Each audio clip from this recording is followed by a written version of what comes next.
ಎಲ್ಲರಿಗೂ ನಮಸ್ಕಾರ. ನಾನು ಶಂಕರ್ ಭಟ್. ನನ್ನ ಹೊಸ ಯೂಟ್ಯೂಬ್ ಚಾನಲ್ ಹೋರಾಟದ ಅಮೃತ.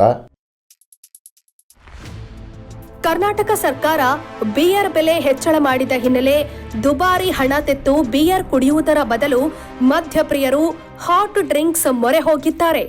ಇದರಿಂದ ಬಿಯರ್ ಮಾರಾಟ ಹಾಗೂ ಬೇಡಿಕೆಯಲ್ಲಿ ಗಣನೀಯವಾಗಿ ಕುಂಠಿತವಾಗಿದ್ದು ಹಾಟ್ ಡ್ರಿಂಕ್ಸ್ ಬೇಡಿಕೆ ಹೆಚ್ಚಳವಾಗಿದೆ. ಜನವರಿ 20, 2025ರಂದು ರಾಜ್ಯ ಸರ್ಕಾರ ಕರ್ನಾಟಕ ಅಬಕಾರಿ ನಿಯಮಗಳಲ್ಲಿ ತಿದ್ದುಪಡಿ ತಂದು ಬಿಯರ್ ಬೆಲೆ ಹೆಚ್ಚಳ ಮಾಡಿದೆ.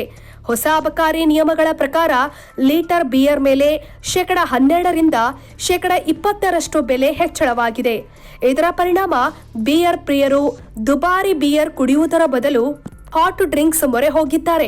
ಚಿಕ್ಕಬಳ್ಳಾಪುರ ಜಿಲ್ಲೆಯೊಂದರಲ್ಲಿ ಕಳೆದ 1 ತಿಂಗಳಲ್ಲಿ 30% ಬಿಯರ್ ಬೇಡಿಕೆ ಕುಂಠಿತವಾಗಿದೆ. ಇನ್ನು ಹೊಸ ಗ್ರಾಹಕರು ಮೊದಲು ಬಿಯರ್ ಅಭ್ಯಾಸ ಮಾಡಿಕೊಂಡು ನಂತರ ಹಾಟ್ ಡ್ರಿಂಕ್ಸ್ ಸೇವನೆ ಸರ್ವೇ ಸಾಮಾನ್ಯವಾಗಿತ್ತು. ಆದರೆ ಬಿಯರ್ ಖರೀದಿಗೆ ಹೋದ ಅದೆಷ್ಟೋ ಗ್ರಾಹಕರು ಬಿಯರ್ ಬೆಲೆ ಕೇಳಿ ಶಾಕ್ ಆಗ್ತಾ ಇದ್ದು ಹಾಟ್ ಡ್ರಿಂಕ್ಸ್ ಖರೀದಿ ಮಾಡುತ್ತಿರುವ ದೃಶ್ಯಗಳು ಕಂಡು ಬಂದಿದೆ. ಸ್ವತಃ ಸರ್ಕಾರಿ ಸ್ವಾಮ್ಯದ CL11C ಲೈಸೆನ್ಸ್ದಾರ MSIL ಬಾರ್ನಲ್ಲಿ 1 ಬಾಟಲ್ ಬಿಯರ್ ಬೆಲೆ ₹185, ಹಾಗೆ ಟೊಬರ್ಗೋ ₹195, UB ₹160, ಬುಲೆಟ್ ₹150, ಬಡ್ ವೈಸರ್ ₹245, ಕಾರ್ಲ್ಸ್ಬರ್ಗ್ ₹250 ಸೇರಿದಂತೆ ಯಾವುದೇ ಬಿಯರ್ ಕೇಳಿದ್ರೂ ₹150 ಮೇಲಿದೆ. ಇದರಿಂದ ಬಿಯರ್ ಪ್ರಿಯರು ಬಿಯರ್ ಬಾಟಲ್ ಸಹವಾಸ ಬಿಟ್ಟು 90 ಹಾಟ್ ಡ್ರಿಂಕ್ಸ್ ಮೊರೆ ಹೋಗುತ್ತಿದ್ದಾರೆ.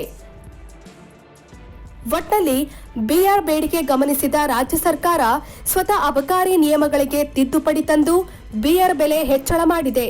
ಇದರಿಂದ ಬಿಯರ್ ಪ್ರಿಯರು ಬಿಯರ್ ಮೇಲೆ ಮುನಿಸಿಕೊಳ್ಳುವಂತಾಗಿದೆ. ಶೇರ್ ಮಾಡಿ, ಸಬ್ಸ್ಕ್ರೈಬರ್ ಆಗಿ, ಬೆಲ್ ಐಕನ್ ಅನ್ನು ಒತ್ತಲು ಮರೆಯದಿರಿ.